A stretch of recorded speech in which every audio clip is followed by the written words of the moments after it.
آپ لاہور تشریف لائے اور 6 مہینے حضور داتا کے قدموں میں بیٹھ کے چلہ کشی فرمائی، رب کو یاد فرمایا۔ یہ چلہ پہاڑ میں بھی ہو سکتا تھا، غار میں بھی ہو سکتا تھا، جنگل میں بھی ہو سکتا تھا، ریگستان میں بھی ہو سکتا تھا، لیکن داتا کے قدموں میں حضور غریب نواز کا بیٹھنا یہ بتاتا ہے لوگوں دیتا خدا ہر جگہ ہے، پر دیتا اپنے پیاروں کے صدقے سے ہے، دیتا اپنے پیاروں کے صدقے سے ہے۔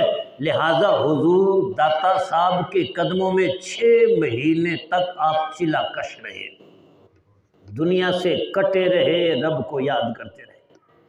اور حضور غریب نواز فرماتے ہیں بتا دوں بندے اور خدا میں آڑ کیا ہے، رکاوٹ کیا ہے، حجاب کیا ہے، وہ کیا چیز ہے جو بندے کو رب سے ملنے نہیں دیتی؟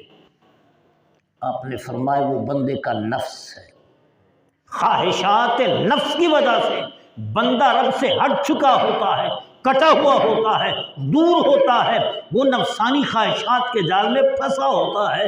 جب وہ نفس کے جال کو ہٹا دیتا ہے وہ رب سے مل جاتا ہے، رب کا اس سے قرب مل جاتا ہے۔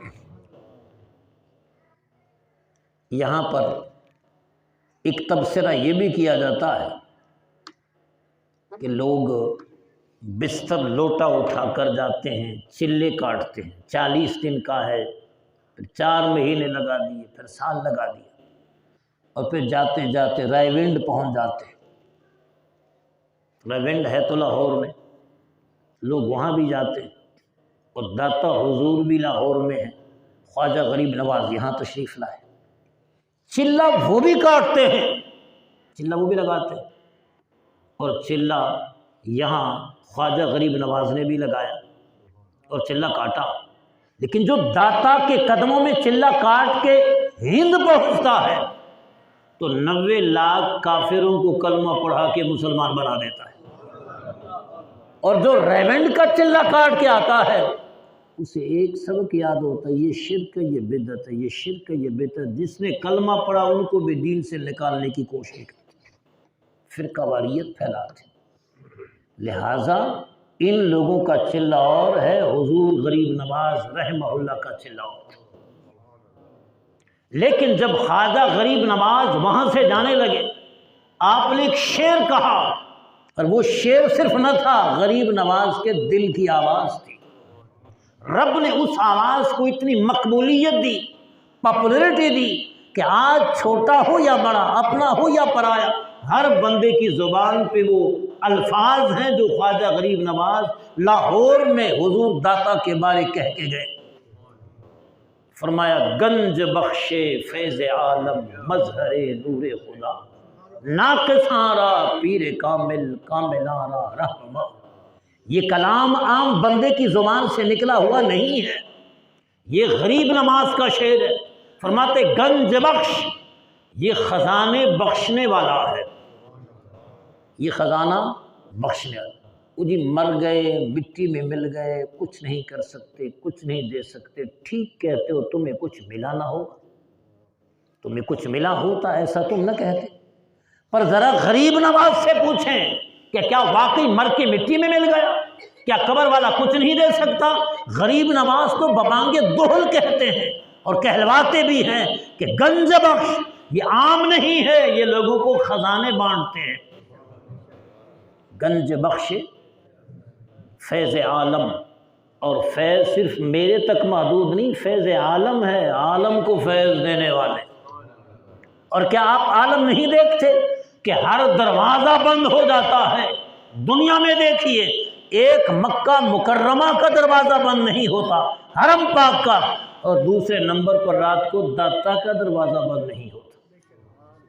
فیض عالم، گنج بخش فیض عالم، دنیا آتی ہے، فیض لیتی ہے، اگر کچھ نہ ملتا لوگ نہ آتے۔ لوگوں کا اس در پہ آنا، جھک جانا، مانگنا بتاتا ہے کہ داتا وہ دربار ہے جو آیا خالی نہیں گیا۔ گنج بخش فیض عالم، اور آگے کہا مظہر نور خدا، فرمایا اللہ کے نور کے ظاہر ہونے کی جگہ، مظہر ظاہر ہونے کی نور خدا کہاں پر ہے؟ خواجہ غریب نواز فرماتے ہیں خزانے بھی دیتے ہیں، عالم میں فیض بھی بانٹتے ہیں، اور مظہر نور خدا، خدا کے نور کا مظہر دیکھنا ہے تو جائیں لاہور میں داتا کی نگری میں، اور داتا کے مزار کی زیارت کر، وہ اللہ کے نور کا مظہر ہے، مظہر نور خدا۔ آگے فرمایا ناقصاں را پیر کامل، فرمایا کوئی ناقص ہو نا، نامکمل ہو، ابھی اس نے روحانیت کو مکمل نہ کیا ہو، کمی رہتی ہو، فرمایا ناقصوں کے لیے داتا صاحب پیر کامل ہے۔